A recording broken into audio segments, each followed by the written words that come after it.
I'm pumped, man. Can't wait. I'm glad that you and the guys over at uSTADIUM are going to be a part of it. So we'll certainly talk more about it leading up to the event on the show later this week. Want to start with some interesting comments here that certainly, caught my attention over the holiday weekend.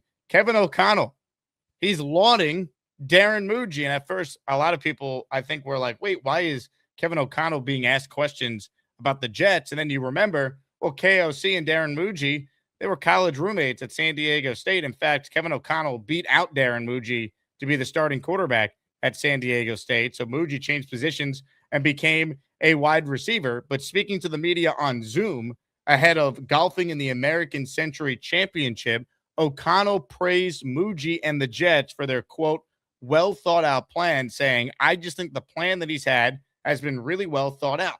It's one thing. A lot of teams put the time and energy into having as much good planning as you can, but it's about the execution of those plans. The way Darren has gone about it doesn't surprise me. He also added that he has spoken to Mougey multiple times throughout the offseason, often complimenting him for his moves. Most of the time, quote, I was complimenting him on whether it was a great draft they had or how they handled some of their internal situations there, getting their running back Breece Hall re-signed, he added. So think about it like this.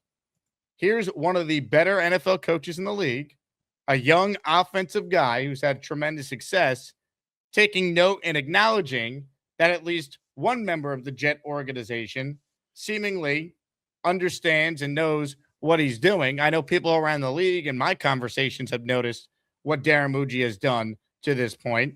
Let's start with just the overall comments. Your thoughts on what KOC is saying about Mougey. Listen, man, there's some real praise right there. And usually you don't have head coaches talking about GMs of other teams. I mean, that's not really a common thing, especially at length like he did. Typically, you might say one thing, you might say a few things, but he really dove in. There's definitely a relationship there. I'm sure privately they have a relationship. He sort of alluded to that a bit. This is something that's exciting for us. We need a coach like KOC eventually. I think we've been doing the same old song and dance with these defensive guys or these CEO types. I think KOC would be a breath of fresh air here. I think he'd allow the next quarterback to come in and have some real tutelage. Now, let's get into some context here. So the Vikings just got rid of their GM, Kwesi Mensah. He's gone. They have a new GM now, and they're looking like they could be in a transition year. JJ McCarthy's not hitting there. It appears they have Kyler Murray now over there. So it's going to be interesting to see really what their season looks like. If their season kind of goes down the drain, that ownership group, they're not going to do KOC any favors there, Jake. So now he's under contract, KOC. We have to understand that he's under contract, I think, for the next 4 years, I think up until the end of 2029. But remember what happened with Denver and what Denver did. Denver traded for Sean Payton. They gave up a first-round pick and a second-round pick. It's not crazy. The Jets having 3 first-rounders next year. If the Vikings go down the drain and that situation blows up, that the Jets don't turn around and give up, doesn't have to be a 2027 first-rounder, but I'm just saying, could be that the Jets say, hey, we're moving on from Glenn. This thing's not working. Let's give Minnesota this similar deal or the same deal that the Broncos gave the Saints for Peyton and make it happen. I mean, who out there wouldn't give up a first and a second rounder for KOC? I absolutely would. And I wouldn't even think about it. I'd give up a first rounder for sure. And I'd give up more. I wouldn't give up 2 first rounders, but I'd give up 1 and a second and some change. So there's a possibility here. There's a lot more mobility going on in the NFL than previously. I mean, the players are getting traded more often. We saw it here. We saw Sauce getting traded, Quinnen getting traded, coaches also with Sean Payton, having compensation for him. So there's something there. They're not going to break that contract, though. So if we're being realistic, it doesn't make any sense why they're going to break that contract and have to pay out 3 more years probably on that deal. But a trade's possible. The framework's there. The Vikings set up the framework. They're saying he's making 14 or 15 million a year. We'll see. Well, the bottom line is this. if Kevin O'Connell were to be available, there'd be a ton of teams, I'm sure, that would swap their coach for him. Oh, yeah. Where the Jets have the edge is twofold. One, the relationship between the GM and the coach. KOC knowing Darren Mougey matters. KOC just won a power struggle with the guy who got fired in Minnesota. So he's going to be very selective on where he goes if he's available or he wants out, because he just went through a dysfunctional situation in Minnesota that he had to survive. And by the way, while dealing with all that, he still went 9-8 this past year with abysmal quarterback play. The year before, he resurrected Sam Darnold, 14-3. Look at his record, 13-4 and 22 with Cousins. He's never had an elite quarterback, and this guy has gone out there and has been able to still win, which I think is ultra impressive. So that's where I would start, the relationship that he has with Mougey. And there was a quote in the article that the Post ran where he said, I always pay attention to what the Jets are doing because as a former player, you always want to see your former teams do well. He's still paying attention to what the Jets are doing. I know for a fact from someone who told me this, he's got a strong relationship with the Johnson family. So they would be interested in this. So really, if Aaron Glenn can't figure it out, Kevin O'Connell, depending on what happens with the Vikings, I do think could be in play. And I don't know if it would take a first-round pick to get him or a second-round pick. But when you're the Jets and you have 3 ones this upcoming year, and you look at the team that you have, one of those picks is going to go to a quarterback. If you got yourself a bona fide stud offensive-minded coach to help oversee that development, that's worth at least a first-round pick if I really had to. Certainly a second-round pick at the bare minimum if it came down to it. So obviously, I hope Aaron Glenn proves me and many wrong and turns out to be a really good head coach. But he's not an offensive coach. KOC is. He's exactly the type of, prototypical coach you want for your young QB in 2026 and beyond. He'd be the perfect hire if the Jets actually were in position to get him. And depending on how things go, I wouldn't be shocked if Minnesota is around 500 this year with an injury-prone Kyler Murray and J.J. McCarthy and Carson Wentz. And it's just time for a change of scenery there, and then the Jets could swoop in and get KOC as their guy. 100%, man. And the one thing KOC has spoken about since he got into the NFL is his love for the quarterback position. Being a former quarterback, he wants to work with a quarterback that he can do a bunch of stuff with. He really can in Minnesota. His hands are tied now. He's got this J.J. McCarthy there that's not really working out. Kyler Murray's there now. Where are they going to be drafting? It's really attractive to say, hey, you're going to a team and you're going to have a young quarterback, one of the top guys in this draft, and there's a bunch of them. And you can work with that kid from day one. Yeah, pick the guy you want. Yeah, exactly.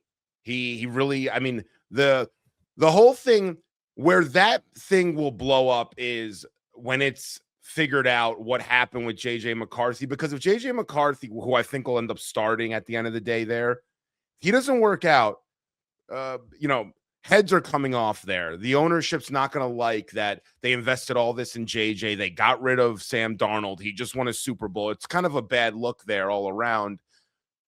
Now, it seems like the former GM, Mensa, was sort of the scapegoat in that whole thing, but there's been reports that have suggested that KOC was really the one who wanted JJ. Probably was a mutual or a collaborative decision there. But if it comes out that KOC did want JJ ends up playing, doesn't perform well, they insert Kyler Murray. He doesn't perform well either. I think Murray's going to start. I don't think that there's a scenario where McCarthy's the week 1 starter if Murray's healthy.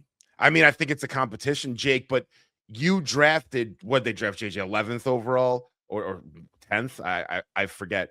When you draft someone that high, though, Jake, you got to figure out whether you have something or not. Ownership, and that's an ownership thing. Why did you spend that high of a pick on a player that you're not playing?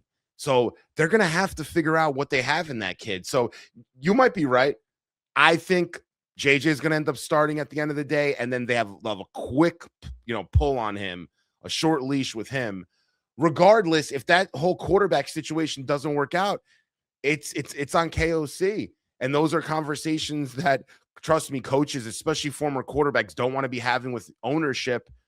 So there's something there, man. There's something there. He has a liking towards the Jets, and he's been talking well about the Jets even before the Darren Mougey thing. I remember years ago listening to him, and he just seems to like New York. He liked his time here. So, hey, If there's something to be done, Woody Johnson better get on that phone and see if he can make something happen. Look, at the end of the day, this is the type of coach you'd want. If not KOC, I do think someone offensive minded should be the preference. I do think that if you can't get the offensive guy, you have to just consider a best overall coach with prior experience, because I'll continue to say it. This is not a job for first timers. So whether that be Mike Tomlin or Sean McDermott, or let's say the Colts don't have a good year, they move on from Shane Steichen, I'd be interested in him. Yep. I think you have to really be smart with the type of hire you make. If you're Mougey, assuming you get a chance to make it because, you put yourself in position to build this team up. Now you got to get your hires right. But these comments to me are notable because, again, if KOC sees this, people around the league talk. And I think a lot of people do like the job that the Jets have done, kind of reshaping their roster and giving themselves, the ammunition to go and get their quarterback and then surround the quarterback with what they're going to need to be successful. So either way, even if they don't end up with KOC, at least people around the league, as I've been saying and alluding to for months, people around the league are noticing the job that Darren Mougey is doing. So that's encouraging. The Jake Asman Show is now presented by PrizePicks. PrizePicks is a daily fantasy app made simple. Just pick more or less on your favorite players' projections and build your lineup in seconds. Download the PrizePicks app today.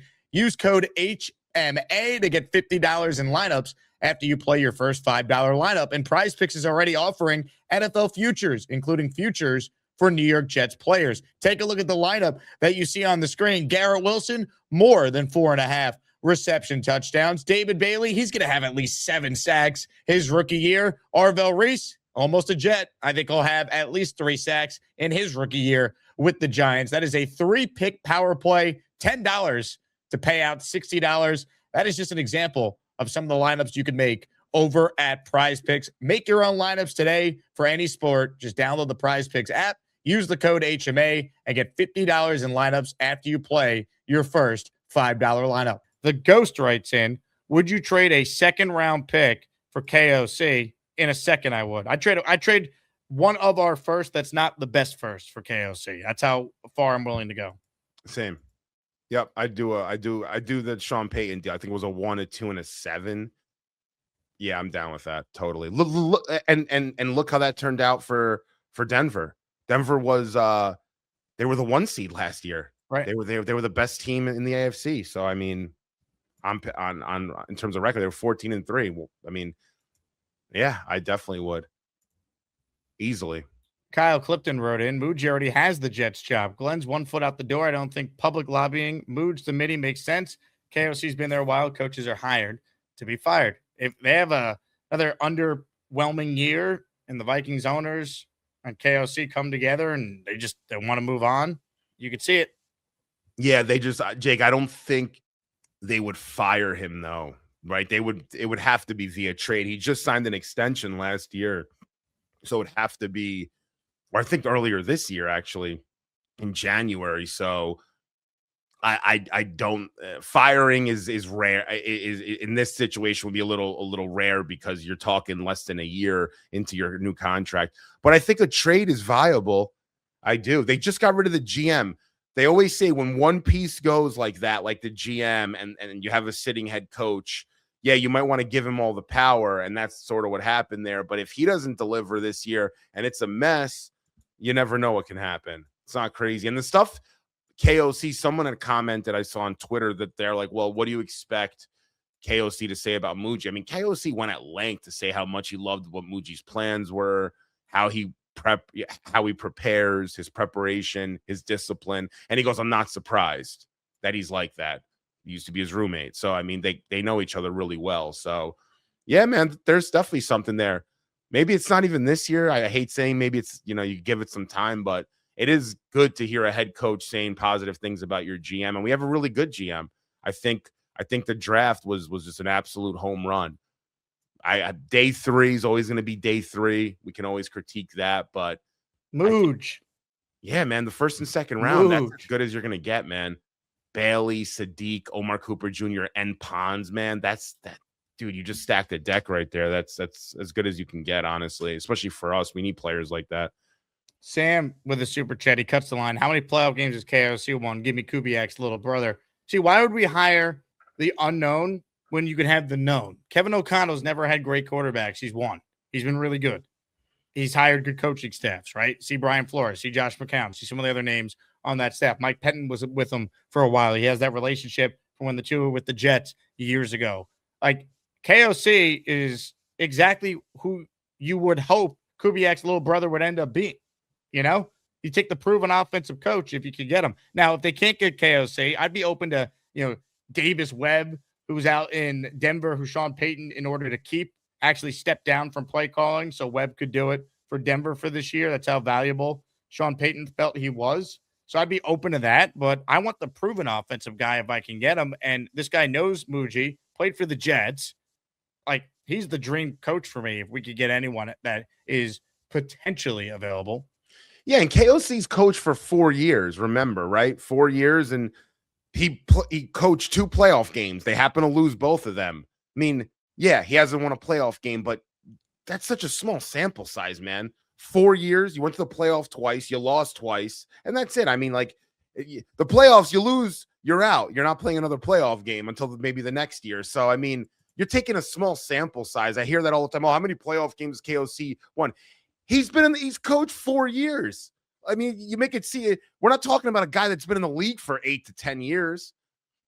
You lose, you're done. It's not like, oh, I lost a playoff game, and then the next week we're playing another playoff game. You lose, the season's over. So, like, he's 0-2. It's such a small sample size. I don't think it's like that's like a good reason to not like him, right? 4 years. KOC. KOC. KOC. We're going to have those chants from the Jets for the Vikings late in the year. We'll be the other ones at the game. Oh, man. Let's get to some calls here, ladies and gentlemen. Frankie V hanging out with us. Load up your calls on the Gusbuster Umbrella Hotline.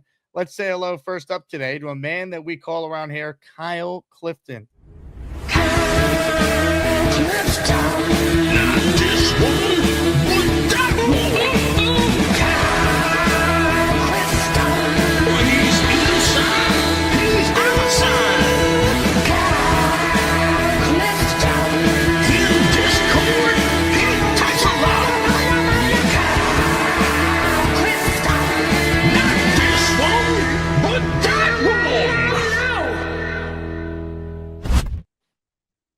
What's up, gents? How are you?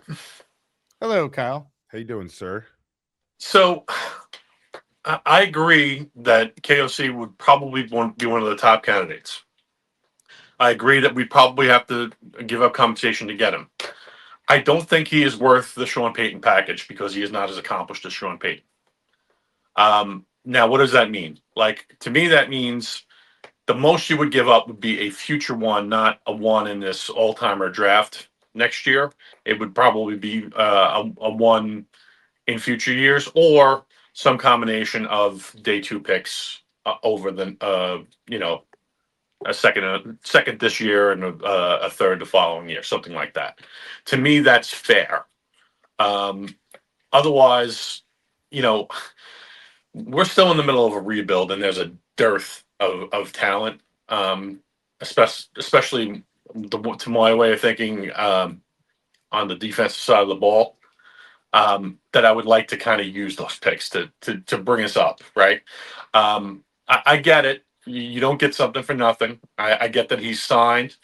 I get that we imagine that they're going to work extremely well in lockstep. They're on the same page, right? And that they trust each other. I just think that, Peyton was a known commodity. He was, the 2-time Coach of the Year winner for the award that you get the most out of the least talent or whatever, had won a Super Bowl. And even though we like KOC and we think that he's a really good coach, his resume is just not there. Hey, here's the deal. Just got no chance unless you click on that like button. And you got to make sure you subscribe to the Jake Asman Show. You don't, you can get the f*** out. Now let's go, Asmaniacs. We're built for this shit.